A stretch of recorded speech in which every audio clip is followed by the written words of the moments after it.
Hello guys, welcome to my YouTube channel Kamala Azmi Vlog. কি খবৰ আপোনালোকৰ নিশ্চয় ভাল আমিও ভালে আছো আপোনালোকৰ আশীৰ্বাদত আজি এটা ৰেচিপি ভিডিও লৈছো আপোনালোকৰ মাজলৈ চাওকচোন কি ৰেচিপি বনাম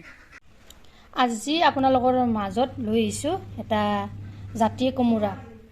এটা জাতি কোমোৰা লৈ লৈছো আজি জাতি কোমোৰা বনাম মাছেৰে হৈতে চাৰিকিব ভিডিওটো সম্পূৰ্ণভাৱে আৰু স্ক্ৰিপ্ট নকৰাকৈ এতিয়া জাতি কোমোৰাটো মই কাটি ল या कोमोराखिनि এনেদৰে মই কাটি লৈছো এটা ডাঙৰকৈ পিচ কৰি লৈছো কাটি ভালদৰে পৰিষ্কাৰ কৰি লৈছো ইফালে কুকাৰটো মই বহুৱাই দিছো ইয়া কোমোৰাখিনি ইয়াতে দিছো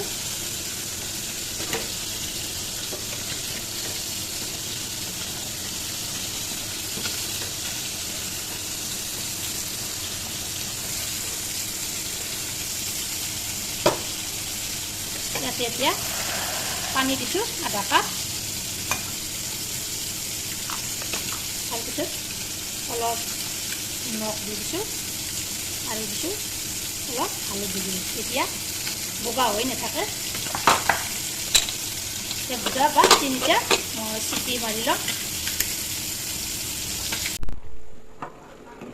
এইফালে আকৌ ভাত বহাই দিছো এনেদৰে মই ভাতটো এনেদৰে চচপেনতে বনাওঁ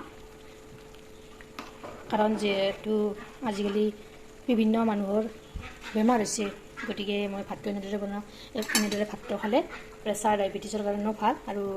গেষ্ট্ৰিকৰ কাৰণেও ভাল তাৰপিছত এইফালে বনাইছোঁ মুৰ্গীৰ মাংস এনেদৰে যেহেতু ট্ৰেইনিং চলি আছে মোৰ সেইকাৰণে ৰাতিপুৱাই ভাত আঞ্জাখিনি এনেদৰে বনালোঁ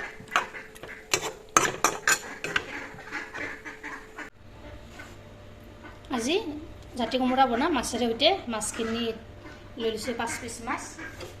এতিয়া হালধি আৰু এয়া নিমখ দি দিছোঁ আৰু হালধি গুড়ি দি দিছোঁ প্ৰথমতে মাছখিনি ফ্ৰাই কৰি লওঁ ইতিমধ্যে কেৰাহীটোত মই তেল গৰম লৈ দিছোঁ এয়া মাছখিনি এটা পিচ কৰি দি দিছোঁ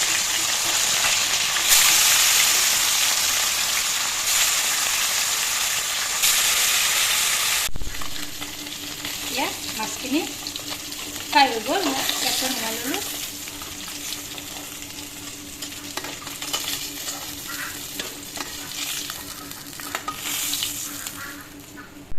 সেই তেলতে গোটা জিৰা দি দিছোঁ কেইটামান পিঁয়াজ দিছোঁ অলপ এইখিনি অলপ ৰং চুমুৱা কৰি লওঁ পিঁয়াজখিনি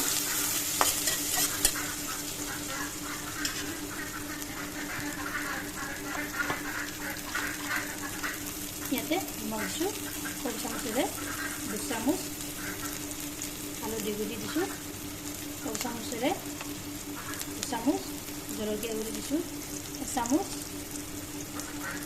আৰু দিছোঁ জিৰাৰ গুড়ি 1 চামুচ অলপ লৰাই লওঁ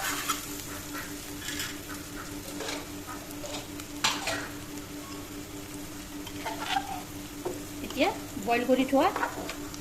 জাতি কোমোৰাখিনি ইয়াতে দি দিছোঁ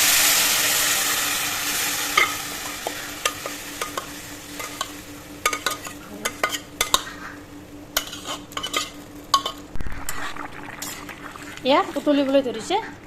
ইয়াতে এতিয়া মাছখিনি দি দিম সহজ পদ্ধতিত কেনেকৈ বনাব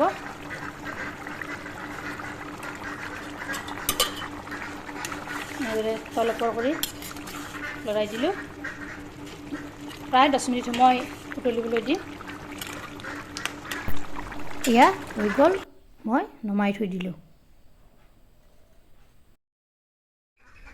ভিডিওটো ভাল লাগিলে লাইক কৰিব শ্বেয়াৰ কৰিব কমেণ্ট কৰিব আৰু মোৰ চেনেলত যদি নতুনকৈ আছে চেনেলটো ছাবস্ক্ৰাইব কৰিব লগতে ফেচবুক পেজতো ফ'ল' কৰিব ধন্যবাদ জয় আই অসম